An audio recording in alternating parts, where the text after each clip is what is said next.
This week on Music Worth Buying, we're going to be looking at Freedom's Goblin by Segall. And Ruins from First Aid Kit.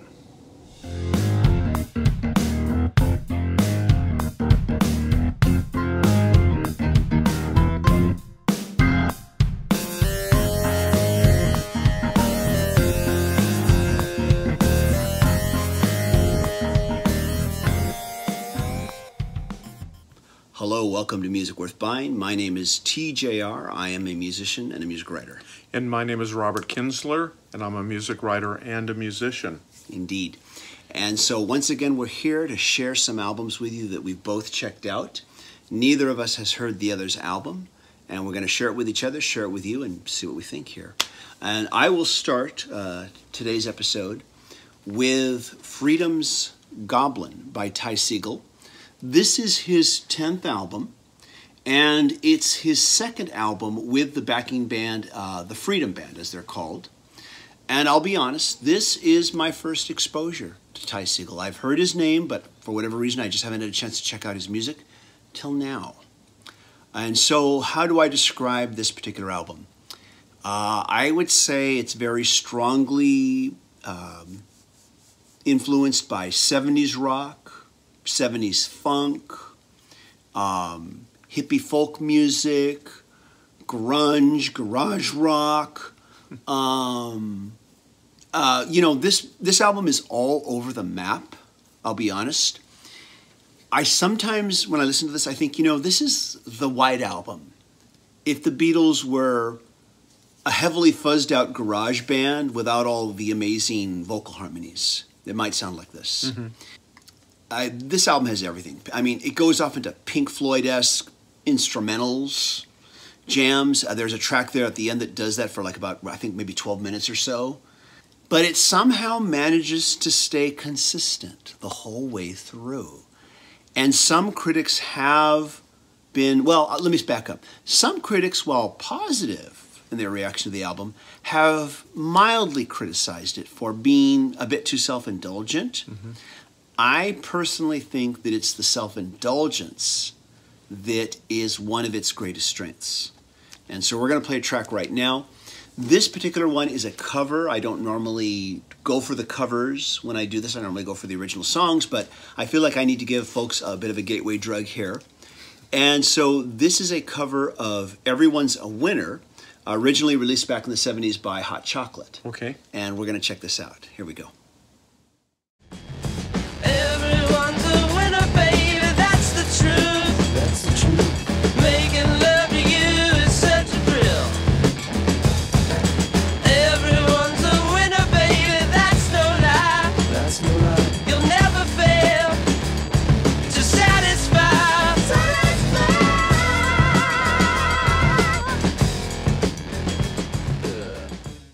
I'm hooked. I'm absolutely sold. It has that kind of Prince funk rock groove with that Fu Manchu kind of fuzz guitar. I just love it. Yeah, it just sounds great. It was the right gateway drug for you. It was a very good drug for me. I'll admit this track brought me in because immediately I recognized it. Yeah, great. And I started grooving to it.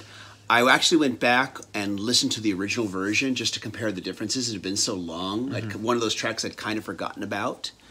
And I was impressed by how different they sounded, mm-hmm. yet the same still. Yeah, that's a good way to put it. But I call this track fuzz funk. Is what I call this. I love that kind of slogan or whatever. Yeah, it's a great moniker for it. In an interview about this particular album, Segall noted, "I'd say that the theme to this album is an anti-theme. The idea is to be free, hence the name Freedom's Goblin." He says, "I have made a lot of records that have had specific restrictions and constraints in the concept. But for this record, the idea that was no idea is inappropriate, no space where we're going to record or create is wrong. The more far out, the more free we get, and the better things are." Now, in some cases, this could be a recipe for disaster. But in this case, I feel that the recipe works as far as this time around with this particular album here. Now, packaging-wise, I'm holding up the vinyl copy of it here because I can. And There you go. There's front and back cover here, and we'll look at the interior. And all the lyrics are here on the interior. Very easy to read. I like that. Sometimes when the lyrics are small in the CD booklet, they're just as small on the album. They reprint them at the exact same size. They just take up less space. But here I'm guessing they've expanded it. Now maybe the CD comes with a booklet with with the printing this large in the booklet. I don't know. But I like the fact that when I open this up, I look at this. Okay, yeah, real easy to read, the way it's supposed to be on a vinyl record. All the writing should be much larger and more legible. Also, it's a 2 vinyl set, by the way. It is a rather long album. And I like the packaging on the sleeves here. I'm going to show you some of this. Here's one of them here. You get this on one side. You have this on the other side. Very nice. I rather like how that's done. Yeah. And there's also a poster, a little poster enclosed as well. And the poster, I'm assuming there's probably maybe a miniature representation of that on the CD too. But here's your poster here that you can hang on your wall. I see it. Pull it back a little bit. There yeah, we go. You can see it, Hang that on your wall with pride. Or just leave it inside the packaging so you don't ruin it, whatever you might do. Now, here's the other sleeve too. I think I might as well show this too. Here we go. Going for broke here. And yeah, we're going for broke. Right on. There we go. But I do like the way... That's a cool package. I do like the way it looks, I have to admit. And so we'll go ahead, we'll check out another track. Only complaint I want to say is there was no download card. What's up with that? I mean, I've got a USB turntable. I digitize my vinyl anyways. But not everybody has a USB turntable. This really should have included a download card. For those who do want to have a copy for their mobile device to be able to play. But that's my only real complaint about this. There should have been a download card. So we're going to check out one more track here. And this is a completely different track. This is more of that acoustic hippie type of thing that I mentioned earlier, called My Lady's on Fire. Now my lady's on fire. She wants to tear it down. She knows you're a liar. My lady's on fire. She said no, no, no, no, no, no. A completely different song and feel than the first track that you played me, but just great. It has a throwback sound, like to the 70s or something, Laurel Canyon sound. Just love it. It's just a warm, inviting song, and just definitely want to hear this album. I know I use that word a lot, definitely, but in this case, I truly do like what I'm hearing here. I'm very impressed. Good to hear. And once again, even though the songs are completely different, it still feels like it's the same group. It has that, just like when the Beatles would do like an album like the White Album, or any album where you had songs that were different flavors, you could still tell it was always the Beatles. It had that feel to it. And I like this album manages to do that too. But let's move on to your release now. Okay. Well, I'm bringing a group that probably is no stranger to Americana audiences, but this is First Aid Kit. And although I use the word Americana, but this is actually 2 sisters from Sweden. They've been around, I want to say, for about 10 years now. I think they got their start when they're in their mid-teens. And this is Clara and Johanna, and hopefully I don't butcher their name, at Soderbergh. And they are just so talented, such great singer-songwriters. Yeah, and their voices blend. You know, you think of some siblings groups like the Beach Boys, like the Bee Gees. There's something about siblings and what they can do with their voices and stuff. When they can sing, yeah. When they can sing, that's very magical, and that's what they do. And so, you know, they are from the area of Stockholm, Sweden, but all the songs are in English, so you can't use the language barrier to deny you access to their world. Excellent. It's just beautiful. I've seen them only once. I saw them at Coachella a few years back when they first performed there. They are back there again this year in 2018.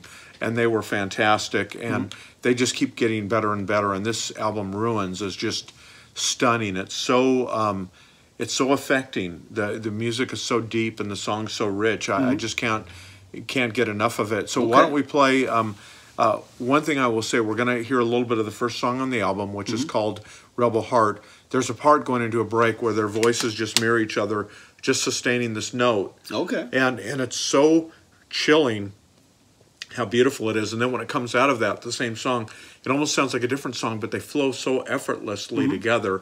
it's just like they're such seasoned Wow. pro now. Just an amazing album, and Okay. and it has done very well. And I know it'll probably wind up being one of my favorite albums of 2018. But I'm ready. Yeah, but let's I'm listen ready. to it a little Okay. bit. This is Rebel Heart. You're going to hear a part of that. Yeah.